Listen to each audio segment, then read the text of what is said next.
এখন আমরা জানবো পটুয়াখালী জেলার সকল সরকারি এবং বেসরকারি নার্সিং প্রতিষ্ঠানের নামের তালিকা, ঠিকানা, আসন সংখ্যা সহ ভর্তির বিস্তারিত সব তথ্য। প্রথমে রয়েছে পটুয়াখালী জেনারেল হাসপাতাল নার্সিং ইনস্টিটিউট। এটি একটি সরকারি নার্সিং প্রতিষ্ঠান। এখানে ডিপ্লোমা নার্সিংয়ে 60টি সিট রয়েছে, মিডওয়াইফারিতে 25টি সিট রয়েছে। তারপর রয়েছে পটুয়াখালী বাফুল বঙ্গমাতা বেগম ফজিলাতুন্নেসা মুজিব নার্সিং ইনস্টিটিউট। এটি একটি বেসরকারি নার্সিং প্রতিষ্ঠান। এটি একটি সরকারি নার্সিং প্রতিষ্ঠান, প্রথম দুইটি সরকারি, বাকিগুলো বেসরকারি। এখানে ডিপ্লোমা নার্সিংয়ে 50টি সিট রয়েছে।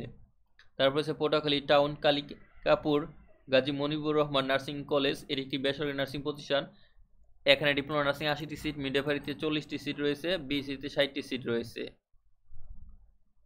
তারপর হচ্ছে পটুয়াখালী DWF মিডওয়াইফারি ইনস্টিটিউট। এটি একটি বেসরকারি নার্সিং প্রতিষ্ঠান। এখানে মিডওয়াইফারিতে 45টি সিট রয়েছে। তারপর হচ্ছে Patuakhali Durgapur doctor Jafar nursing college. এটি একটি বেসরকারি নার্সিং প্রতিষ্ঠান। এখানে ডিপ্লোমা নার্সিংয়ে 40টি সিট, বিএসসিতে 50টি সিট রয়েছে। তারপর হচ্ছে Patuakhali Razia mansion college road Zahir Mehrun nursing college. এটি একটি বেসরকারি নার্সিং প্রতিষ্ঠান। এখানে ডিপ্লোমা নার্সিংয়ে 60টি সিট, বিএসসিতে 60টি সিট রয়েছে।